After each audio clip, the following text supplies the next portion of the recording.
Que Dios los bendiga grandemente en esta hora. Respecto de a Dios sea la gloria entre las naciones y entre los pueblos, porque por Él fueron creadas todas las cosas.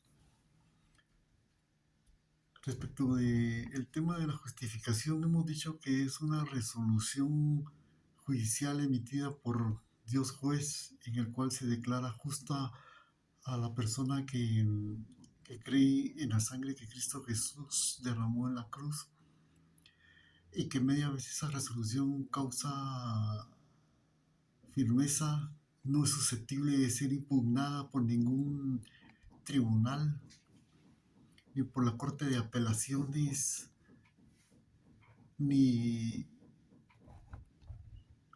por la Corte Suprema de Justicia, ni siquiera por la Corte de Constitucionalidad, toda vez que no hay un tribunal que sea superior al tribunal de Dios, y que el poder de la sangre de Cristo Jesús es suficiente para justificar a una persona, para transformar su vida y para convertirla en una nueva criatura por su gracia.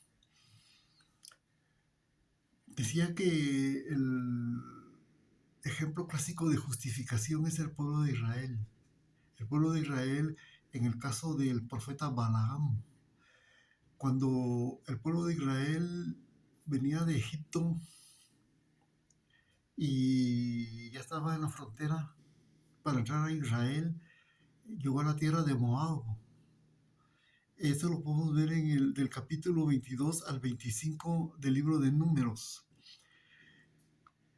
Entonces, el rey de Moab se asustó, se alarmó, porque sabía que venía un pueblo poderoso que venía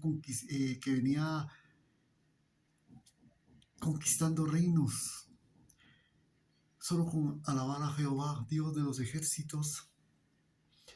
Y él sabía que su tierra iba a ser atropellada por el pueblo de Israel. Y se alarmó tanto que mandó a llamar a un profeta independiente que había en ese entonces en la tierra de Moab, pero que era un profeta de Dios. Y se llamaba Balaam, hijo de Beor. El rey de Moab se llamaba Balac, hijo de Zippor. Entonces le dijo: ven y maldíceme al pueblo de Israel. Pero le dijo, el profeta Balaam le dijo: yo no puedo maldecir al pueblo de Israel porque es un pueblo bendito. Además, eran las órdenes que él tenía de parte de Jehová, Dios de los ejércitos, porque cuando el rey Balac le mandó una comitiva de, de príncipes a Balaam. Entonces Jehová le dijo: ¿quiénes son esos que están ahí? Dice: en la noche Jehová fue a,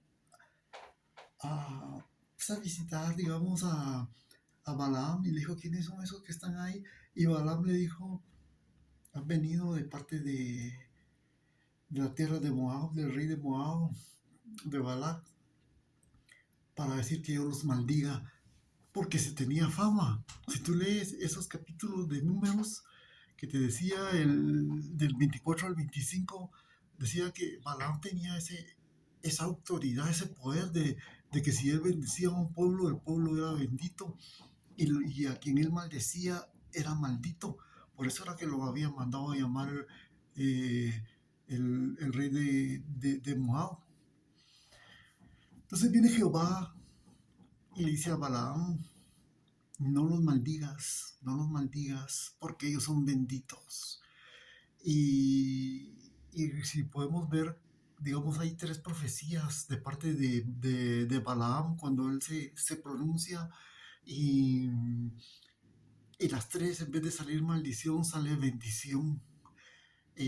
Pero a un pueblo imperfecto. ¿Por qué? Porque el pueblo de Israel se había portado mal desde que salió de Egipto.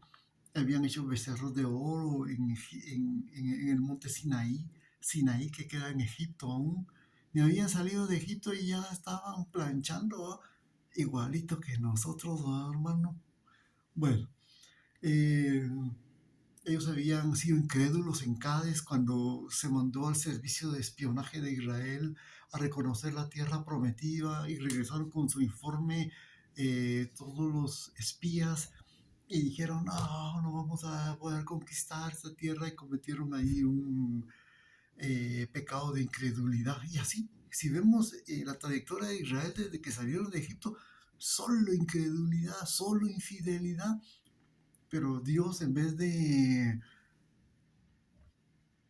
decir, sí, ahí vienen eso, ahí vienen eso, dijo, no, este pueblo es bendito, ese pueblo que viene ahí, eh, en él no hay iniquidad, etcétera, etcétera. Entonces Dios lo justificó, pero la clave por la cual lo justificó era que cada vez que el profeta Balaam se iba a pronunciar, entonces se hacía un sacrificio en 7 altares, se sacrificaban 7 becerros y 7 carneros y se derramaba la sangre.